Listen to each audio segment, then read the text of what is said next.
Agwano na keleka na Nigeria. In 1960, Nigeria she went independent. Independent, ụmụnne m ọchịchị anyị nọ n'ugwu Hausa na mgbe afụfa na chi o anyị anụrụ Ogbunigwe n'ugwu Hausa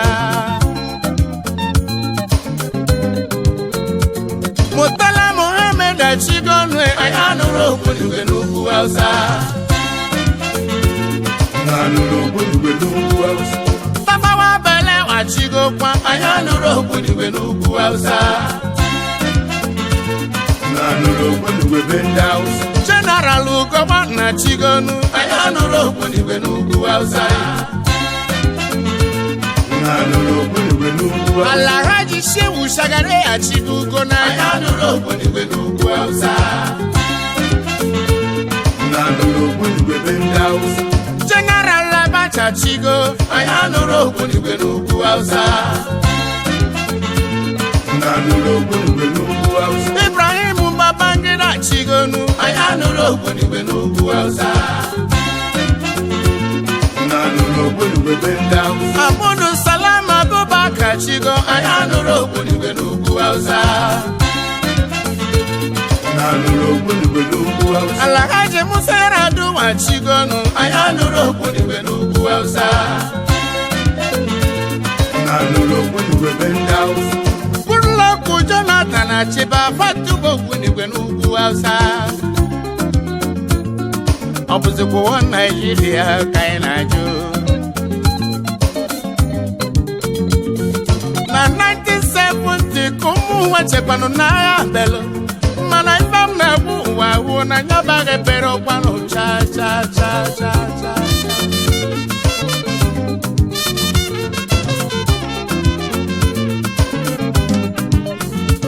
unu bịasịkwa n'agha belụ onye basilụ n'agha belụ ọ bụ gịnị melụ ha ji egbuzi ụmụ mmadụ n'ugwu Hausa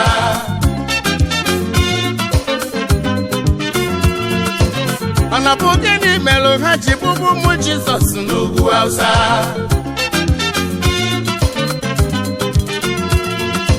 ọ na bụ gịnị melụ ha ji tụba n'Ogbunigwe n'ugwu Hausa anadata Ogbunigwe na Nigeria ya nọdị na Afghanistan anya nọdị na Pakistan anya nọdị na Kyrgyzstan anya nọdị na Libya anya nọdị na Somalia anya nọdị na Yemen anya nọka na Syria anya nọdị na Kuwait anya nọdị na Bahrain maka na ụfọdụ ndị ụka Alakụba igbu mmadụ na-atọfu ụtọ gbogbo akpanderi ahụ akpanderi Igbo na-ebelu mana ife m na-ajụ ụwa mgbe onye na-etiri Igbo ka mmalụ dịnụ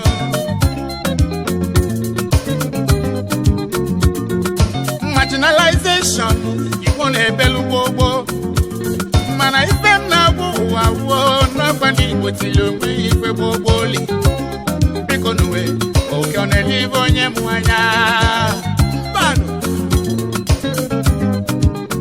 ndị Hausa bikwa na n'Igbo ndị Igbo bikwa n'ugwu Hausa emezie n'uwe ndị Hausa si ndị Igbo na-abazie Igbo ju na fama na ndị Hausa jide ndị Igbo bụ ezie n'ugwu onye si dị na Hausa mara ibe ndị Hausa bịaba na ndị Igbo abịaba chilute bịa ha lesefi ya buru bịa ha chilute ya wunye na trela na bụ ugwu Hausa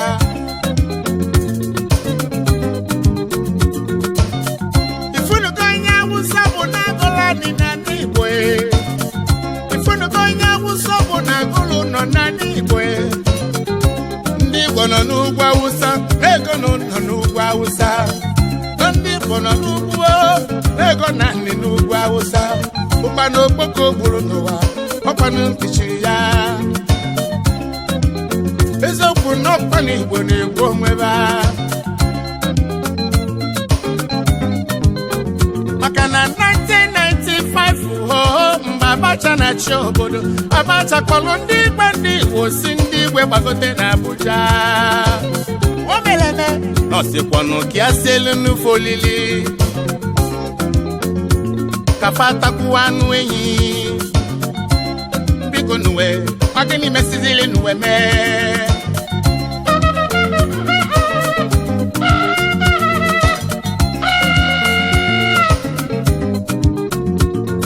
nandi bandi bochela buja panu enyi umibe fata natakalo fata natali bowe musisi bazie Ibo folone Ayo folone Ibo folone Ayo folone Lawrence Locomotion Ibo folone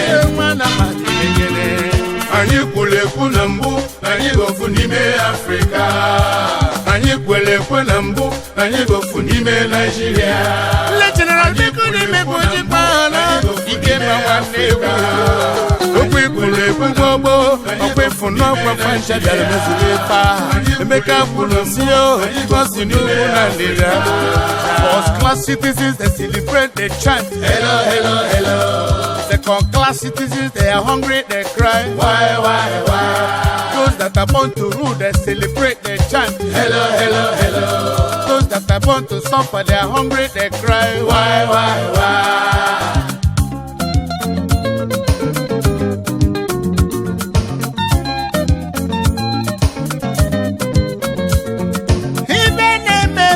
Nigeria no na mama nyamili Pabalo mumali anabafo na Nigeria newe miwenu Nyaka moji tuba na losi ndobu na nabazie Ogo na bandida na bae Ogo na bandida na bae Ogo na bandida na bae Ogo na ndida burocha Nekwala balo mumadwe Viva Caligo Guano na bandida na ba Ogo na bandida na ba Ogo na bandida na ba Ogo na ndida burocha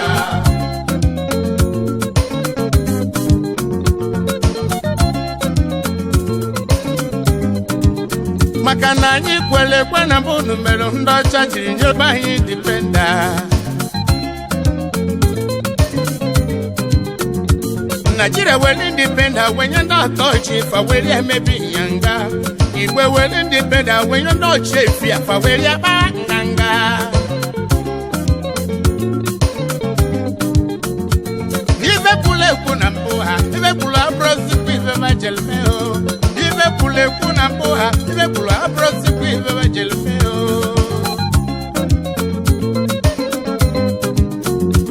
Uda chichi achirahe na Nigeria. Oburiki waisi kuhe Uda chichi ya chirahi mime Oburika ziki si chimbo Uda chichi ya chirahi Obuka nyita si kwenu Obodogana Okwanyi pule kuna buri Na yigo funime Nigeria Okwanyi palakwa na buri Na yigo funime Nigeria Sina usadiro kwa niche Na Yoruba diro kwa niche Adirokwa niche, Titiga adirokwa niche o, Kalaba adirokwa niche, Nanya adirokwa niche o, Nanya adirokwa niche, Nanya Igbo funime Nigeria.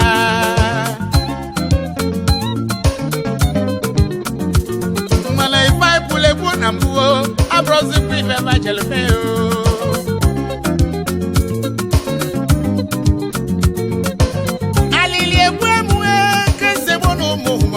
Hausa iwe mwenwe kese bunu ndi bonu wae tiye palo no nke bulu na ye be mu o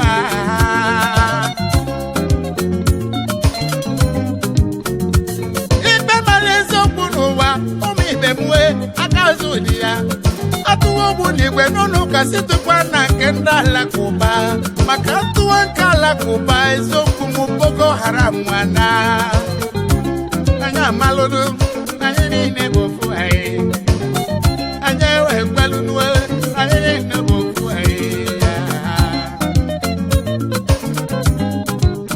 Makana ụfọdụ ndị ụka alakụba Igbu mmadụ na-atọfu tobobo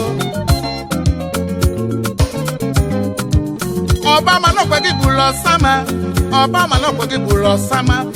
Obama no kwagi bulo sama. Osama bin Laden anaba. Osama bin Laden anaba. Ifo melumu wana America. 9/11. Ifo melumu wana Pentagon. 9/11. Ifo melumu wana America. Maka na ụfọdụ ndị ụka alakụba n'igbu mmadụ na-atọfu tobobo.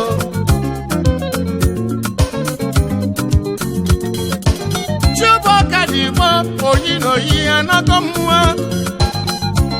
Biko nwe maka n'ịbụrụ ọka dị Igbo.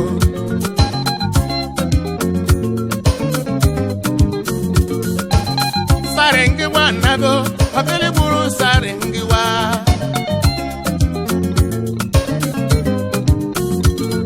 King of football, okay, blue king of football.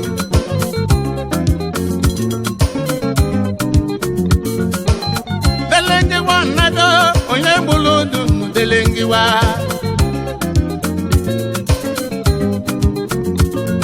Kudera tabiola, onye bulu kudera tabiola nwe. Fela adekula kokuti, abonye bulu no fela.